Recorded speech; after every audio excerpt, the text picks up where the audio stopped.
I'm doing a series of profiles of family businesses. Our our coaching company that we have, Cooter Consulting Group, is focused. Our specialty is family businesses because of our background in family business. Mhm. So it's we're small family businesses that are growing, and we want to honor, highlight family businesses, and also explore. I mean, there are some challenges that are common in family businesses.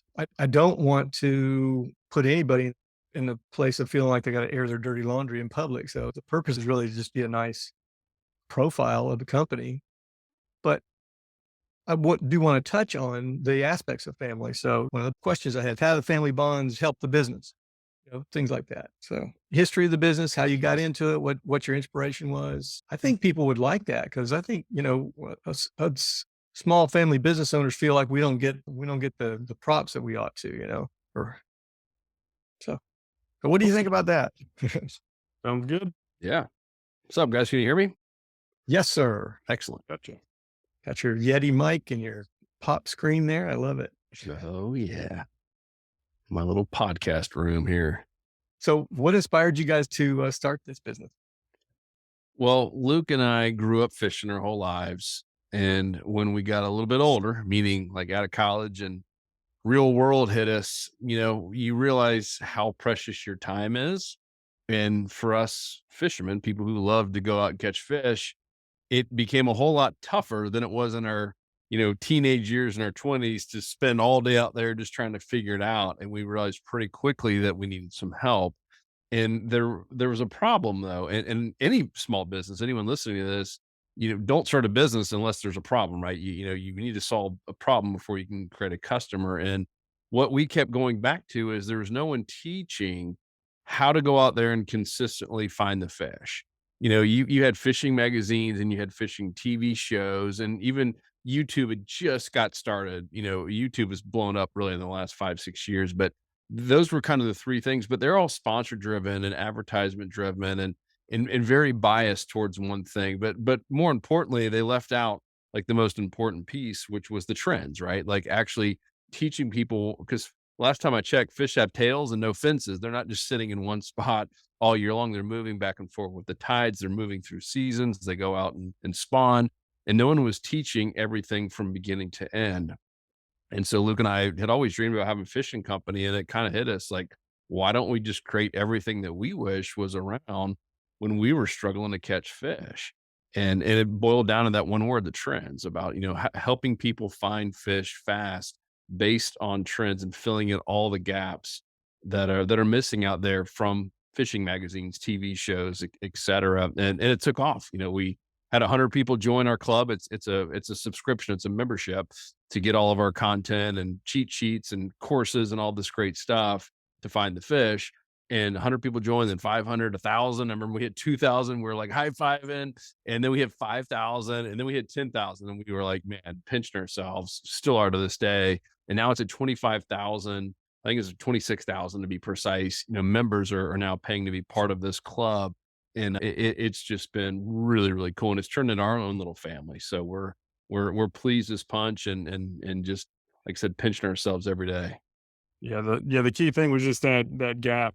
The problem is somebody new to fishing, they didn't have a one-stop shop to go to take them from wherever they are, whether they're total beginner or they're going out at, a handful of times, or even we have now full-time guides joining, but to go out and catch fish because we have tips on live bait, which is what most people use, but also artificial lures. A lot of people don't think that they can catch good saltwater fish with lures, and that's not true at all. Like saltwater fish are very aggressive, and as long as you know the trends on where they are, and then just know a handful of good lures, you can go out there and catch a ton. So we just put together the full recipe. Like Joe mentioned, the magazines are helpful, YouTube's helpful, the TV shows are helpful, but they're all fragmented. They're like none of them have the entire recipe where you can just go there and quickly get from point A to point B. And so that's really the problem that we solved was people's time. It's just going out and not having to try to put it all together. Because in many cases, you hear one recipe, you get a bit of one recipe here, a bit of another one recipe here, and they don't work together at all. So that's really been just the major thing is just solving fishermen's time issue. Yep. That's beautiful. You guys hit on two things. When you said trends, you're not talking about marketplace trends. You're talking about the trends of how the fish are, the cyclical and seasonal trends of fish living their lives, right? Yeah, and we came from, the financial world, and you had trends there as well, to your point. And with anything, any kind of business and industry, you have different trends, and it's the same with fishing, right? Our trends happen to be, weather dependent and tides, and for saltwater fishing in particular, you have tides, and so it's all based on those type of trends. And just like with stocks and really anything that kind of follows cycles and trends, can become predictable. Doesn't mean like, just like stocks, no one just picks a winner every time. You can't pick a Right. perfect fishing spot, but once you study trends and realize like that is the magic bullet, takes a little while, but once you kind of get that, which is why we teach it and we harp on it so much, it just makes fishing so much more easier and enjoyable. And which ties in our whole mission, right? Is bringing people together and having fun and creating memories. We realized pretty quickly, I mean, kind of like Disney World, right? They're not a theme park. I mean, they're like a memory creating machine. I mean, that's really what a lot of people look at is, man, I created these amazing memories. I paid 10 times more than I wanted to at Disney, but I made these amazing memories with my family. And that's really become our big goal and mission. It's what kind of gets us fired up every morning is when we get testimonials, which come in almost every day now of someone saying, thank you guys because of what I learned in this club. I just went out and caught, my first redfish, or I got my little 9-year-old daughter on her first fish ever. My son's been begging me fishing and I failed him 5 times and I finally did it because you guys like that's awesome. Like that's what gets us going. Cause it's not about catching a state record or anything like that. It's just about going out and having fun and creating memories. And if we can shorten that learning curve, just like anyone trying to solve any problem, if you can shorten the curve for someone, you're gonna have some great clients and hopefully some raving fans. Yeah. I mean, I can completely relate. I say to people, I don't really enjoy fishing. I enjoy catching. You Yeah. know, and that's anybody's been spent a day, going out and spending the whole day out working their butt off and not catching anything. It's a lot more fun when you come home with something. Yes. So 1,000 times better. I totally get that. And so you guys were kind of your perfect avatar, right? I think what you said was we wanted to solve the problem that we had, and it was a problem that a lot of people shared. Yeah, we've walked through it. We learned the hard way ourselves, and we basically built it to be something that we wish we had when we started. And so that was really the kind of the foundation. Based on every decision we have, is this going to help our members just catch more fish or have more fun and do it as efficiently as possible? If the answer is no, we don't do it. So that's really been the foundation. Just make it as easy as possible and as easily consumable as possible. That includes the tech stack too. That's been a big thing. It is online based. So we've had to invest a lot of money in the tech stack, and we're still doing that recently. We're doing a big upgrade now, just to make it as seamless and effortless as possible for members. So your tech stack, you're talking about what you use to build the courses, record them, how you serve them up, all that. Our community that includes their community, right? Because that's a big part of it is, people are wherever my phone is, they're on their phones, actually sharing their fishing pictures and asking questions. That's a really big part of it. And then getting the courses and being able to pick out the lures and the tackle they want. It's regardless. I read a book recently that was, published in the last 12 months, and it made a case at the end that no matter what business you're in the tech business. I mean, right? We're doing Zoom. This is considered tech. No matter what you're doing, even if you're selling cupcakes in one city in Winter Haven, Florida, you still hopefully have a website where people can go order or pre-purchase or do pickup. I mean, you're still in the tech industry this day and age. And so we didn't really see that in the beginning, and now it's becoming more and more evident. And every time we do, and every time we invest a little bit more in tech, we get more people and they share it because it's we make it easier for them to use it. So I would highly advise anyone listening outside of all the family stuff, to invest in tech when it makes sense. Obviously, don't just waste money on it, but if you can make it easier for your customers to interact with you and to purchase from you and to get things done and customer service interaction, it makes it so much easier. And I'll show an example. This is tides, right? Tide charts have been something that have been around forever, right? Or at least Mhm. not forever, but for a very long time. But we just made it easier, right? We just obviously show the tide chart, but we give the days, like the upcoming days, what days are most likely going to have the best feeding activity based on the tides, based on the weather, based on the trends. Then we have the tide chart and the graph, and then below that we have by when's the best bite gonna be. So right now is actually a pretty good bite. So I might be You gotta going on. hurry up and end this thing quick. That's Get like the you out best. of here. But yeah, it's just all about just making the customers' lives, or really clients' lives, as easy and efficient as possible. So that's been our goal for everything. Yeah. So one of the questions I had was, what sets you apart from the competition? A lot of businesses, I think, may struggle a little bit with, unique selling proposition or what makes them different, especially somebody maybe in the service industry or, I sell air conditioners or whatever. How do you guys have any competition? I mean, you're kind of different from a service-based business. Yeah. Well, I mean, we purposely created something that was kind of different, right? And not to say because we everyone has some competition. There's been some smaller groups that have tried to take on certain segments of fishing. Like we're saltwater fishing. Salt Strong is the name of the company, and so right now we're basically Texas to Virginia. There's been a couple and a few random states, but for the most part, our competition in terms of how to and education has been what we started the interview off with. It's been fishing magazines and TV shows and kind of YouTube. So that's kind of our competition is making people see and usually they do pretty quickly because they've tried all those things. They're not where they want to be when it comes to fishing. So what really made us stand out, like you're talking about like a USP, a unique selling proposition, something that's like simple and memorable and also kind of like, oh wow, how like the elevator pitch. And it's morphed over the years, but it started off because people want to catch fish, right?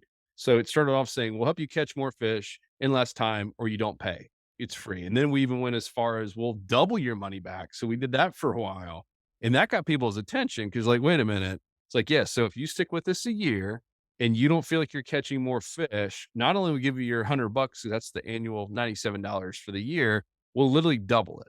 And so now people are like, okay, I have literally nothing. Anytime you can take all the risk off of your client and put it on you to deliver whatever promise or service you're making, it just makes it easier to do business with you. And we've had a few. We've had, some over the years we've had to give money back. I mean, some of them we almost laugh about. I remember this one person, they went the whole year. And we obviously, as a tech company, can see what emails they've opened, what courses they've been through. They went through nothing.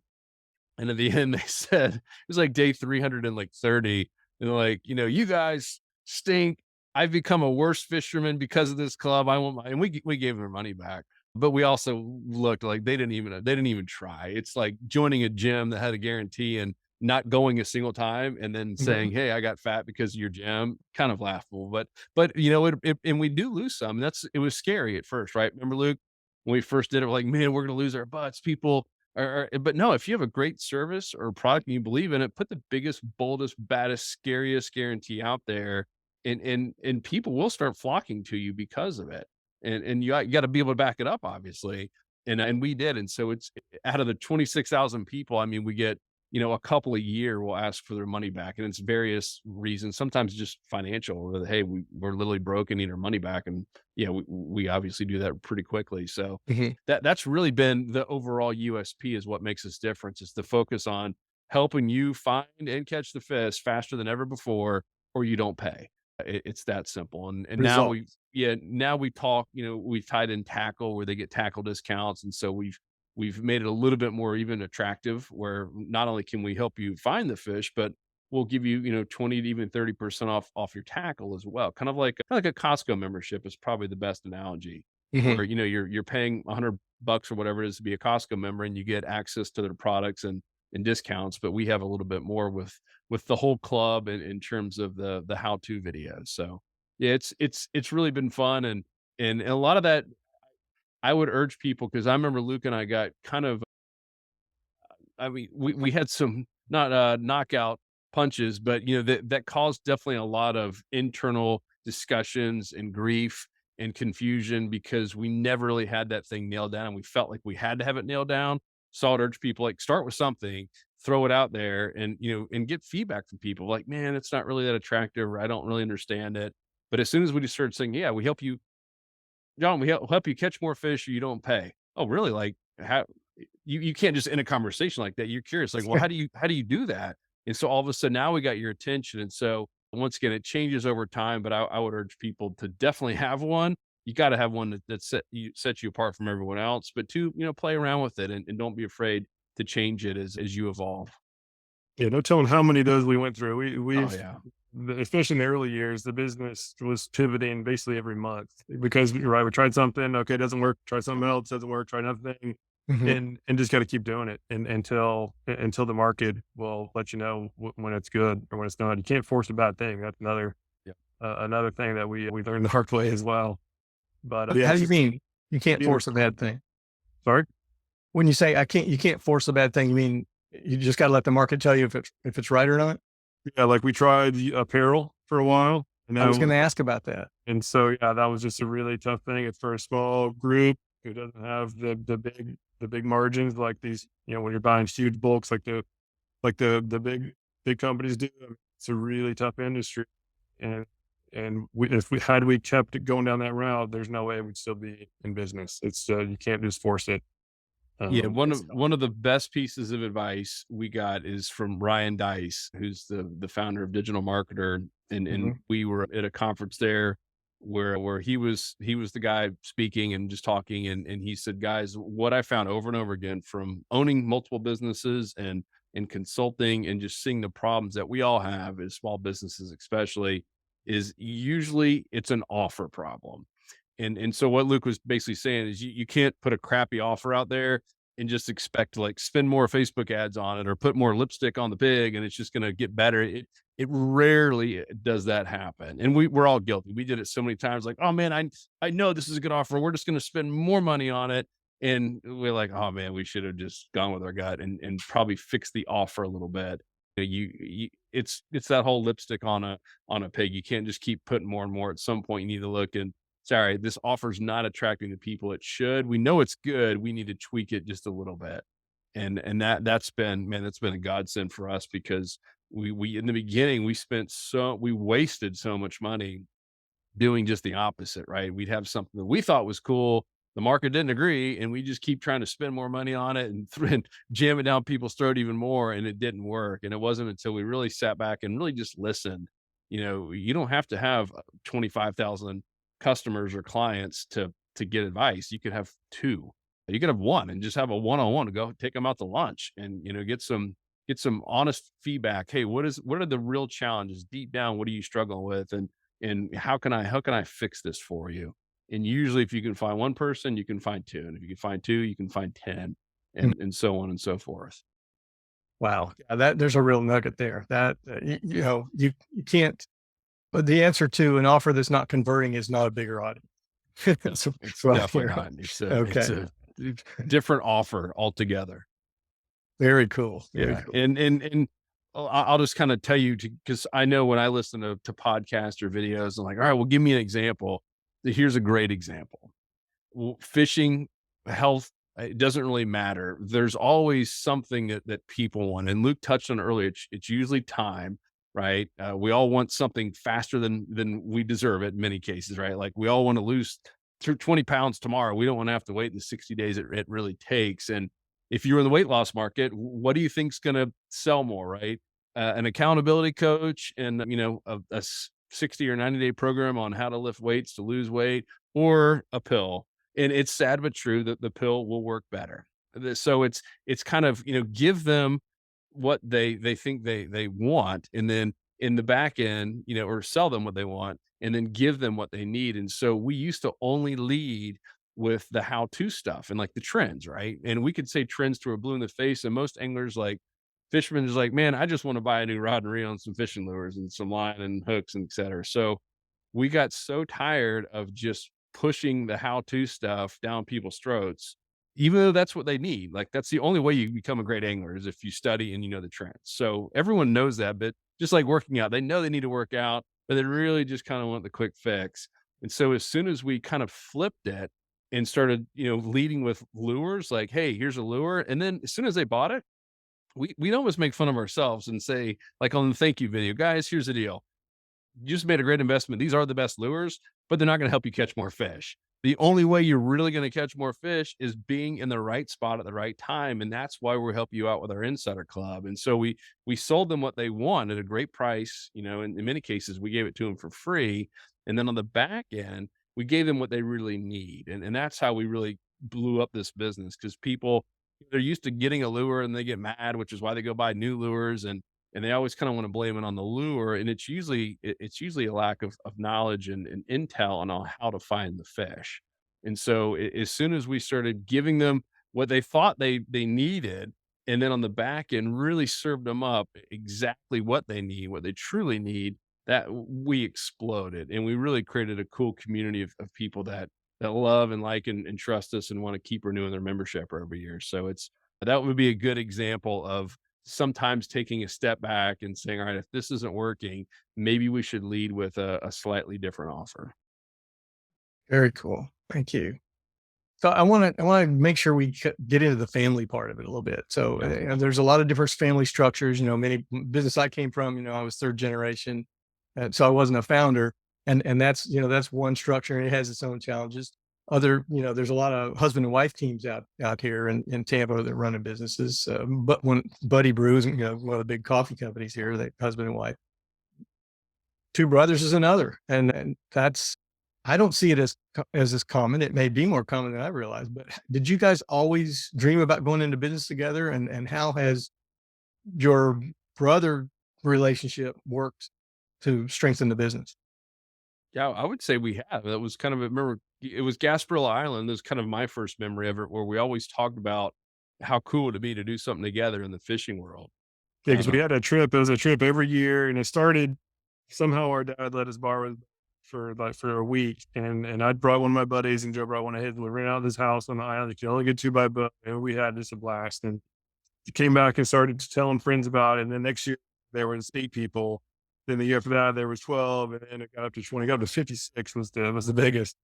But it was just so much fun, and it was just fun. It's like a lot of people. Some people met their spouses on those trips. It just bonded a lot of people together, and it was a blast. And yeah, I remember just thinking like it would be really cool to somehow do something together professionally. All right, that we were in college at this point, and it was years after where it actually transpired. But that was yeah, I agree. That was when the seed was planted. yep. And now, we've been in business. This will be what, 6 full years. So going to hit year 7, somewhere around there, 6, 7 Yes. years. Almost 7 assault strong within, but then Yeah. 2 years before that in the retirement service industry. Yeah, Joe was doing stuff by himself and doing great. I was in the corporate world for a while, seeing how much fun Joe was having. And one day he just called me, and it was a really cool experience where get a call from brother, and he was like, "Yeah, I actually need some help." He was growing his business faster than he can keep up with. And I was like in a pretty cush corporate world, but I was at a point I got as high as I could. I was in middle management at a young age, and I couldn't get up to the next level for like 20 years, right? I've been doing the same thing for a long time. And I just I wasn't really interested in that. And I was getting less and less interested in, I should say. And then an exciting opportunity came to actually work with my brother. It was in retirement services, that I could care less about.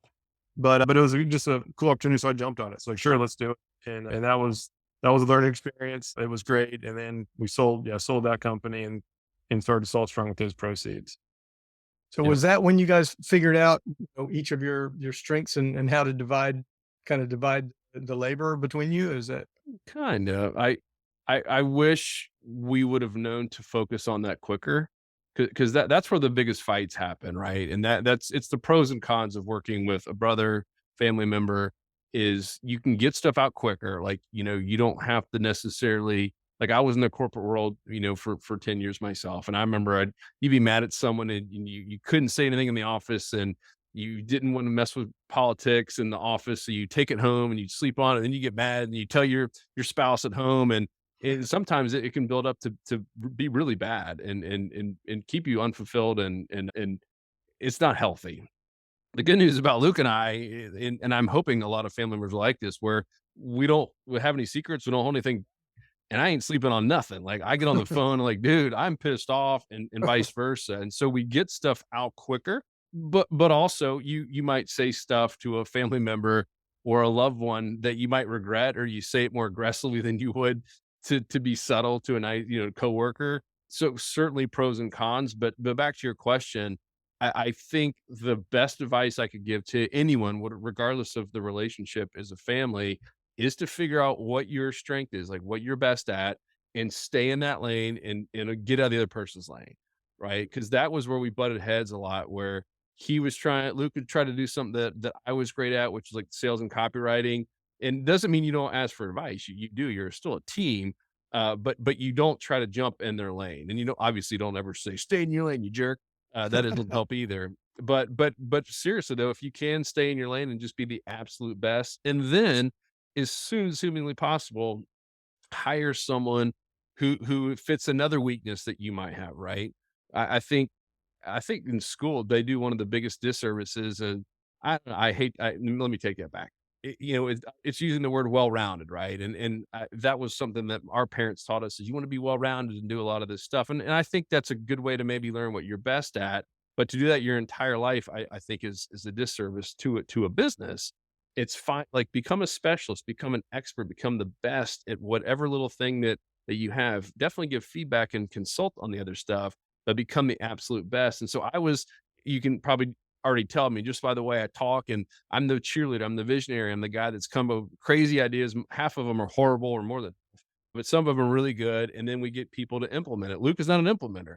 Luke is a really good educator. I mean, one of the best ever. When he gets in front of a camera, I mean, he's got the trust, he's got the skill, and he gets in front of a camera with fishing, and people are just like mesmerized. But the problem we did for a couple years, remember, Luke, is because we're missing a third piece, right? Which is operation. We literally, both of us absolutely are horrible at operations. And that was when the company would go up and then it would tank because Luke would have to get off video. I'd have to get off doing my stuff, and we'd go into operations and doing taxes and all this stupid stuff that we both absolutely dreaded. And as soon as we hired that out and got one person that loved that, like we started taking off. And I don't even know, like we have a CRM, they won't even give me a username and password. I don't know how to log in, nor do I care. And I haven't logged in probably 2 or 3 years. But that's a good thing, right? If you have someone that's not their strength, like get them out of there, stay in their lane and let everyone else do what they're best at. So I wish someone had told us that earlier. Maybe we heard it, but we didn't take it seriously, but it made all the change in the world. And that first hire, this is something that Justin Tupper, he was the founder of a company called Revolution Golf, sold for about $100 or so million. So he did pretty well. But he said that first person you hire needs to, one, fit fit the role that you're not good at, right? If it's operations, for some people it's the opposite, it's sales, but they need to be the absolute best, and they better return a 10x ROI. So he said, if you pay that, the first person you hire, you might only pay them $40,000 as a small business. They literally better be helping your company make 400 grand. Like it needs to be that big. And if not, get rid of them. Like your very first employee and your second should be the two most profitable there is, because it's now letting you focus. And if they're not, like I said, get rid of them or figure out, that maybe you don't have that right seat defined yet. But I thought that was good. And he's like, I've seen that happen over and over again, where someone's like just good enough. And we did that. Remember, like our first couple employees were 10x type of employees. And the second we finally got a couple, and like, boom, things started happening real fast. So that was really good advice. Yeah, hiring smart is a huge Yeah. thing, and yeah, we learned the hard way a little bit, but we also learned the good way too. Like when it's very noticeable when you have the right team, and it makes a huge impact. Wow, we could do a whole other interview just about that. I know, Yeah, because today, especially, yeah, everywhere I look, it's people are saying, high turnover, and you can't get good people, can't keep good people, and hiring is the biggest issue. We got plenty of business, we can't get the people to do the work. So that's, yeah, man, we come back to that. So you're talking about growing. One of the things in family business, one of the things I saw was actually when I came into the family business, there was a guy already there that was wanting to grow. And then he saw me as a threat, as a family member. He said he felt like he could never compete. So, here you guys are family business. How do you incentivize non-family members to feel like they've got a career or, and a place? Yeah, that's a tough one. I mean, we're still fairly young. I mean, I've got kids, but they're not at the point where they're able to be hired. But it's interesting. Even just I'm here in the office, and I've heard them say that before. Oh man, we're gonna get kicked out as soon as your kids come in. I think it's a rational thought that just in people have in general, right? Because they've seen it happen the wrong way so many times. So right now we haven't had to face that. I mean, some of the best advice I've seen is I had some friends in Atlanta. They own one of the big Anheuser-Busch distributorship there. And it's those are very clearly defined. Like there's even rules that like your kids are going to take this over. It stays in the family. So it's very, very obvious. Like the old school, Augustus Busch rules. I mean, it stays in the family. Those old Anheuser-Busch distributorships, they don't really get sold that off. But what I saw this guy do, his name is Mr. Economos, is he made all four of his boys like, if you guys want to work here, you're going to start at the very bottom for like not just like a couple weeks, like for a year, and you're literally going to be the guy who is stocking Bud Lights in the Publixes or the Krogers. I mean, you're literally starting at the bottom as a stock boy, and you got to work all the way up. And so and that's an extreme example because everyone knew they were literally going to take their job, like they were going to run the company just based on how it's always been done. But I thought that was at least great where you're making your family members, if they are going to join you, start at the bottom. And a couple of them don't work there anymore. I will say that. A couple of them just weren't a fit and really didn't love it. And realized only one brother could actually be at the top as CEO and wanted to go start their own company. So I always thought that was just a cool way. And I know they get a lot of respect as a company there in Atlanta who's kind of at least done it right. But that man, that part is tough, and those are the dynamics that I mean, it's a big reason, you guys are focused on that because it is tricky. Unfortunately, we haven't had to be there, but if that happens with either my kids or Luke's future kids, sure as heck gonna make them work for it. Where we could look everyone in the company in the eye and say, "Man, they deserve, this promotion or this role or whatever it might be." Yeah. I think, at least in my eyes, it's one of the best ways to handle it. Yeah. What some companies do is actually require the young generation that wants to come in to go work at a competitor or in the industry somewhere for a few years and get It's some good. experience before they come in the company. So they are. Yeah, I started out debaking chickens, so that's another story too. But yeah, I know about working from the bottom. Yeah, that's the smart way to do it. That way, I mean, whoever it is, they'll have the respect from everybody else, where it's not just an entitlement. It's actually working up the ranks. So that's definitely the proper way. Awesome. Okay, I want to watch our time here. We're at 3:35. So, do you guys network with any other family business owners? Like, do you have a network of family businesses per se? I don't, but we're part of a group called C12, which is a Christian organization for like Christian CEOs.